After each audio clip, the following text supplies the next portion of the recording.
It's time for the last hurrah. Another goodbye to another doctor as his final season comes and goes in the longest running sci fi show in history. Well, sort of. Well, yes, longest sci fi show in history, but no, not the last hurrah. Well, yeah, it is kind of the last hurrah. Oh, God, this is so hard. Okay, let's set this straight. This is Capaldi's last full season. He's got one more episode in which he's in the Christmas special. Capaldi actually had two Christmas specials prior to this last season: The Husbands of River Song and The Return of Dr. Mysterio. I never reviewed those. I don't think. Wait, let me go check. Oh, no, I didn't. Okay then. To give you a brief sum up of how those Christmas specials were, they were fine. River Song's Husbands of River Song was a very fine return to seeing River Song do what she does best. We got some closure with her, and I thought it worked overall. The Return of Dr. Mysterio, I think, was a very interesting comic bookish adaptation in the guise of Doctor Who. And overall, there's really not much more to say other than they're just great, entertaining fun. Let's get into the main course here. Doctor Who, Series 10. For now, we have the last full season of Capaldi complete and fully watched from my eyes into somewhat of my adequately developed brain to write this review to talk to you about it on this video so I can give you my not so considerable opinion of what I thought about the season overall. For the record, most of my reviews on these episodes have been covered already in my individual episode reviews, so I will talk about these episodes in vague detail for the most part. But it's the season finale. I'm going to lay out a spoiler warning, and we're going to get in depth about the finale, because trust me, it needs to be talked about. Stay tuned to the end of the video if you want to know what I thought of the finale. We start off with the appropriately named episode, The Pilot, both acting as a first of the series type episode for newcomers, and the literal interpretation of the alien the Doctor and the new companion go up against. This is a strong episode, and I loved every second of it. It had heart, charm, timing, a pretty good plot with a small mystery as to what the Doctor was doing on Earth in the first place, with this vault being the cliffhanger to the end of the first 4 to 5 episodes. Episode 2 is simply titled Smile, which the Doctor and Bill begin their adventures on Bill's technical first alien planet to see an entire city completely empty, only to be greeted with two different types of robots. A certain type of swarm of robots that created the structure of the city, and small, slow emoji bots that track your moods. This is a fine episode, and fun to watch, but Bill and the Doctor get to know each other in their first big crisis together. I'm, of course, not discounting the pilot, I'm just saying this is the first standalone. You know what I mean. Third episode travels to the past in Thin Ice, where Bill gets to see 1814 London. A creature underneath the ice is used for a nefarious benefit. Pickpockets the Doctor and Bill befriend. Going deep into the humanity of the Doctor are all in this episode, and if there's anything I can take away from this episode, is that it had the balls to bring up the fact that the Doctor has killed people. They handle it quite well and press forward without playing the oblivious card as if that conversation never happened. Fourth episode is my favorite in the lineup as we get a glimpse of Bill's personal life as she's trying to find a flat. A generous man played by the brilliant David Suchet, or Poirot, as most of you know him, has a dark secret, and he lets Bill and her friends into his home as a place to stay. There are some underdeveloped moments, but you can't deny its heart and amazing creature prosthetics. Fifth episode is a game changer in the series where Bill gets her first experience of the dangers of being with the Doctor. Oxygen, as the episode is called, is literally the one thing all the characters need to survive, and they are on a spaceship that doesn't have any. The suits that are provided in this ship have oxygen, but they are limited in how much they use and how much is given. This is an intense episode, for sure, affecting the rest of the series in which the Doctor goes blind. The 6th, 7th, and 8th episodes are a part of a loose story arc of the monks.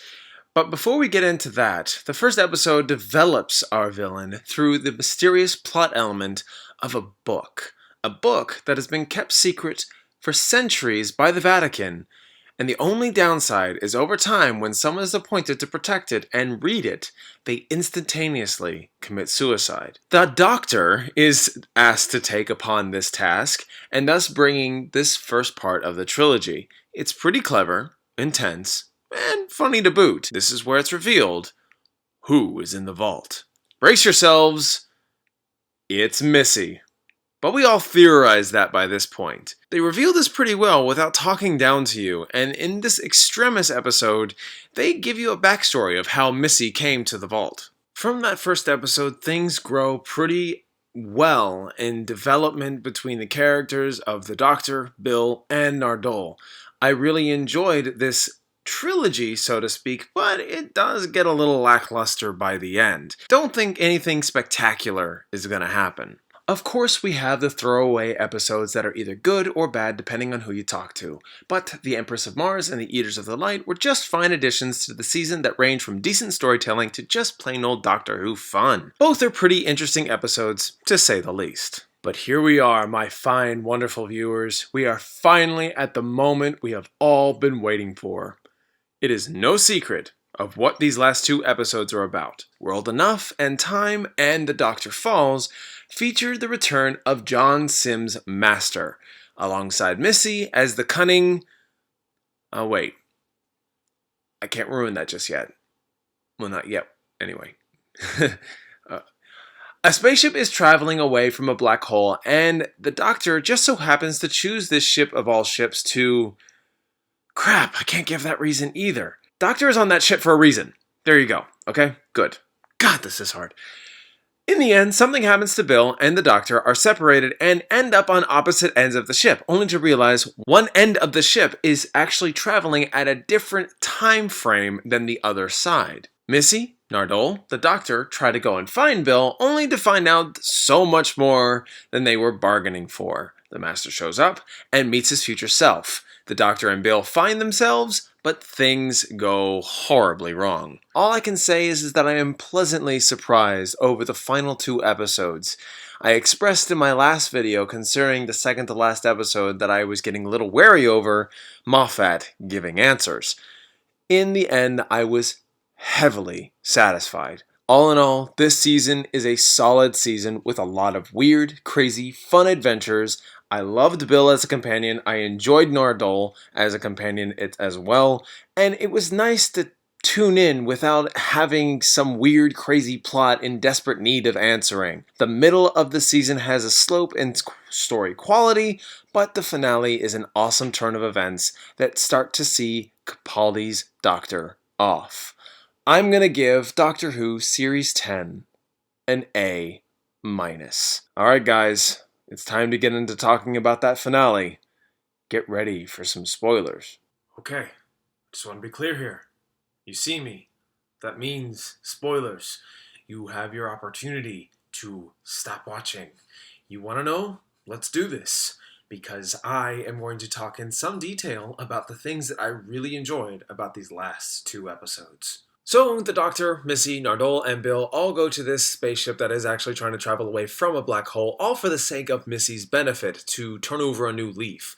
While she's being goofy, Doctor's chilling out in the TARDIS, and things go well for the most part until the Blue Man shows up, which we all know that Blue Man, what he does is kill Bill.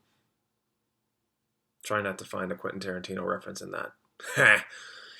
Nevertheless, when all that happens, that was actually pretty shocking to say the least, but then that's when, Bill gets separated from the whole group, and the Doctor explains what he realizes is going on with that ship. Two different points in time. At one end, things go slower, and where the Doctor and everyone else is, things go faster. While he's explaining, Bill's pretty much watching this from another end, going, "Can you come rescue me? Oh wait, you're still explaining things and it's been 10 years. Kind of like how it takes me to explain things. Quite a few years, finally for me to get to the point. Nevertheless, Bill befriends this guy named Razor that's on the other end of that ship.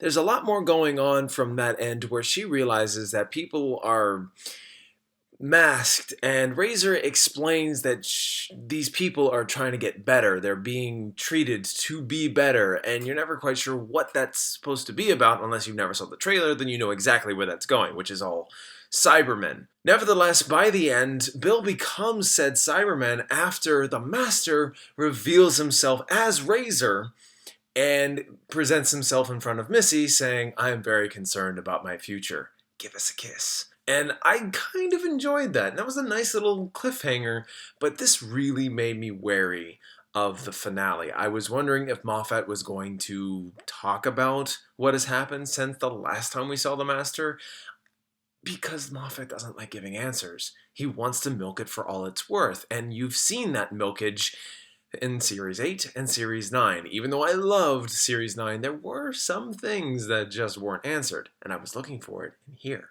We finally get the answers, and it only took a minute, and that's all I asked for, and I couldn't be more satisfied. In fact, when I found out, I turned back and I rewatched it just to know that the Gallifreyans fixed the Master in his little condition.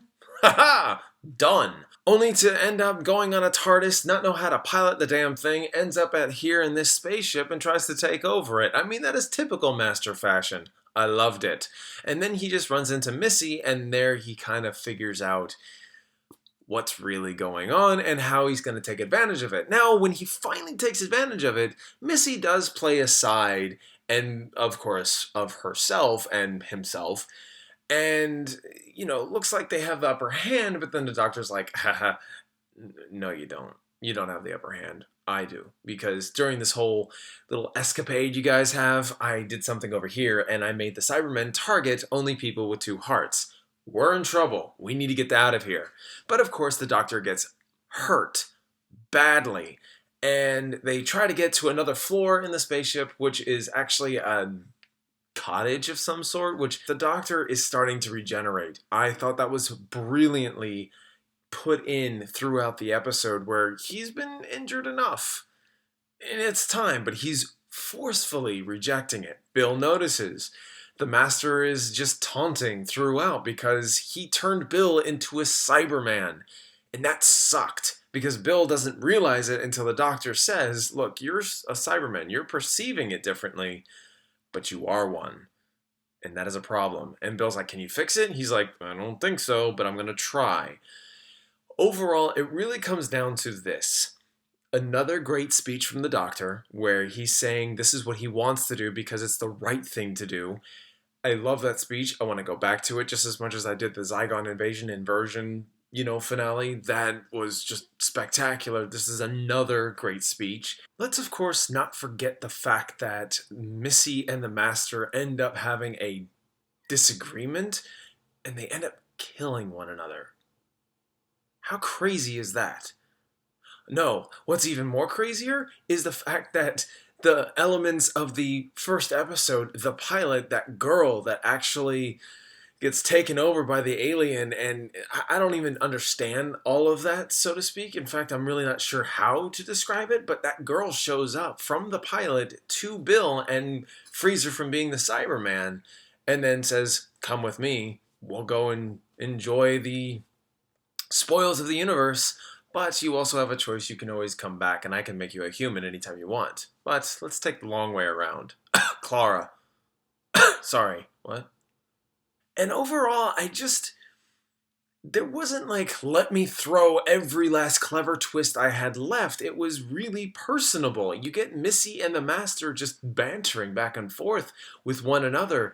They explain things to one another because they're in 2 different time periods, which I can't help but see the parallels in because the ship is in 2 different time zones, just like Missy and the Master. You get what I'm saying? So overall, I very much enjoyed all of it. You got the answers you needed. And I thought there was so much satisfaction in this. So much. And I can't help but love it. And then, especially with the finale, showing that the Doctor's meeting his first self, the first incarnation, is just mind-boggling. I can't wait for the Christmas special because the Doctor refusing to regenerate is going to be probably an interesting focus point in that Christmas special. Overall, guys, I really really enjoyed this season, and I enjoyed that finale so much because I was wary about it.